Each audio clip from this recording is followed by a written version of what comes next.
সিনেমার মহান কিংবদন্তি সালমান শাহের খুনের মামলাটি 29 বছর পর আবারও এই বহুল প্রচলিত আলোচিত মামলার খাতা খুলল।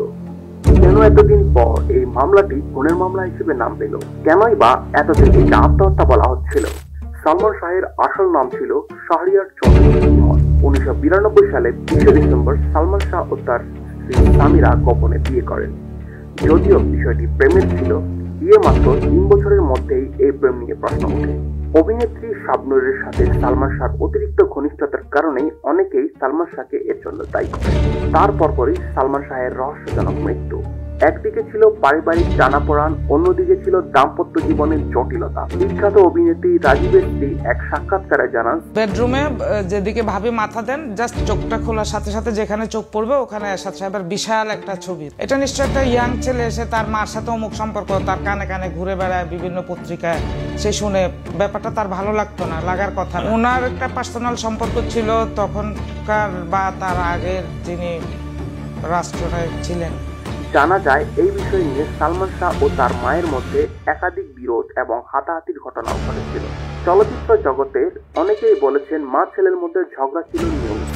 আমি এখন ওই মুহূর্তে কি জিজ্ঞেস করবো কেন হয়েছে, মা ছেলে হাতাহাতি কেন হয়েছে? এটা ফিল্মেরও ইদানিং আমি দেখলাম ওই কথা সত্যি, অনেকেই বলছেন মা ছেলে মারামারি হচ্ছে। সালমান শাহ 6 সেপ্টেম্বর মারা যান। 5 সেপ্টেম্বর সালমান শাহের মৃত্যুর আগের দিন এফডিসিতে চলছিল সালমানের শাবনূরের প্রেম পিয়াসী ছবির ডাবিং। সেখানে হঠাৎই হাজির হন সামিরা থাকার সত্ত্বেও দুষ্টুমি করছিল শাবনূর। এমন দুষ্টুমি যা কিনা দৃষ্টিকটু। সেই বিষয়টি ভালোভাবে নিতে পারেননি সামিরা। তিনি রাগ করে চলে যেতে চাইলে তাকে আটকান সালমান শাহর বাবা। এই ঘটনা নিয়ে নানা রকমের কথা ছড়িয়ে পড়ে। তখন একটি পক্ষ দাবি করে এই ঘটনার জেরেই রাতে সালমান শাহ সামিরার ঝগড়া হয়। পরদিন আত্মহত্যা করেন মহানায়ক।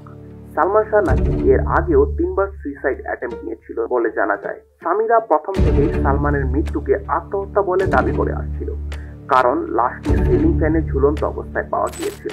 দেখলাম যে গলাটা অনেকগুলা দাগ মানে ওই যে ছোলা দাগের মতো ছুলে গেছে, এই ধরনের লাগছে, এই ধরনের গলার চৌড়া দাগ।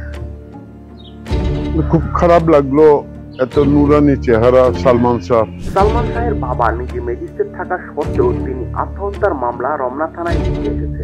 নেওয়া হলো শুরু থানে, সেখানেও কিন্তু বলেছে সুসাইড। যখন তার পোস্টমর্টেম হয়েছে সেখানেও বলেছে সুসাইড। ওনারা নিয়ে গেছেন, আমি কিন্তু যাইনি। তারপর সিলেটে যখন পরের দিন নিয়ে গেল, দাফন করে দিল খুব তাড়াহুড়া করে। এত তাড়াহুড়ার কিসে ছিল? 1997 সালে 19 জুলাই রিজভি আহমেদ উর্ফে ফরহাদ নামে এক যুবককে হঠাৎ করে গ্রেফতার করা হয়। বলা হয় সে সালমান শাহের খুনের সাথে জড়িত। এর ভিত্তিতে সালমান শাহের বাবা কামরুদ্দিন আহমেদ চৌধুরী 24 জুলাই একটি মামলা দায়ের করেন এই অভিযোগে যে তার ছেলেকে হত্যা করা হয়েছে। যদিও এই মামলাটি পরে অপমৃত্যু হিসেবে নামাঙ্কিত হয়।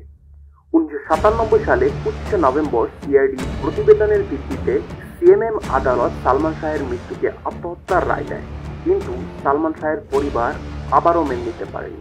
এরপর থেকে বারবার রিভিশন মামলা করা হয়, কারণ প্রতিবারই ফলাফল এসেছে অপমৃত্যু বা আত্মহত্যা।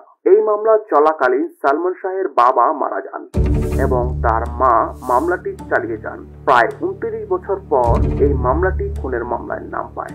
রিজভি আহমেদ, যাকে সালমান শাহের হত্যা সন্দেহে গ্রেফতার করা হয়েছিল, তিনি এই মামলার রাজসাক্ষী হিসেবেও আলোচনার জন্ম দেন। আশ্চর্যের বিষয় হলো রিজভি স্বেচ্ছায় আদালতের সিআরপিসি এর 164 ধারায় জবানবন্দি দেন, কিন্তু কিছুদিন পর তদন্তকারী কর্মকর্তা জেলে রিজভিকে আবার জিজ্ঞাসাবাদ করেন।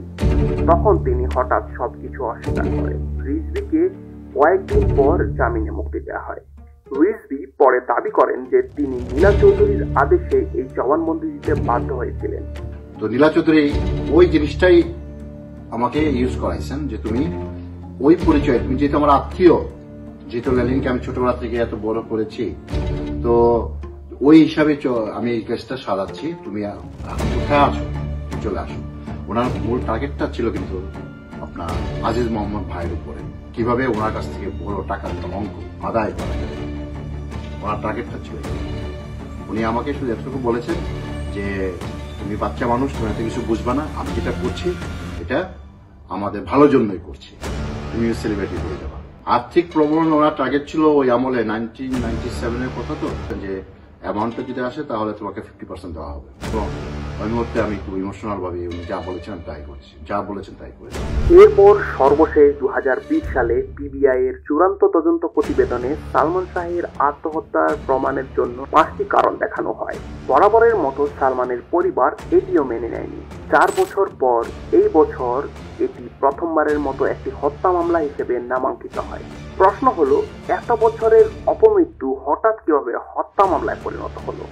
এই মামলায় আসলে কিছু মজার তথ্য রয়েছে। অভিযুক্তদের তালিকায় একটি নাম দেখা যায়, যার নাম আজিজ মোহাম্মদ ভাই।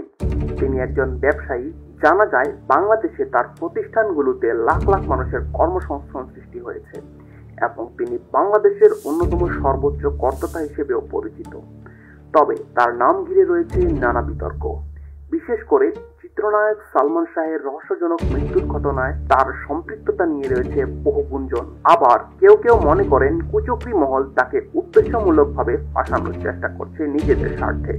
ওনার মূল টার্গেটটা ছিল কিন্তু আপনার আজিজ মোহাম্মদ ভাইয়ের উপরে। ছবির ভিলেন ডনের সাথে সামিরার অনৈতিক সম্পর্ক বা সালমান শাহের সাথে শাবনূরের ঘনিষ্ঠতার প্রতিশোধও সকল ঝামেলার মূল থাকতে পারে বলে মনে করা হয়। সকলেরই কাম্য নির্দোষরা মুক্তি পাক, আসামিরা শাস্তি পাক। তবে স্বীকার করতে বাধা নেই, মৃত্যুর জটিল রহস্যের সমাধান হোক বা না হোক, সালমান শাহ বাংলা সিনেমার আকাশে আজীবন নক্ষত্র হয়ে থাকবে।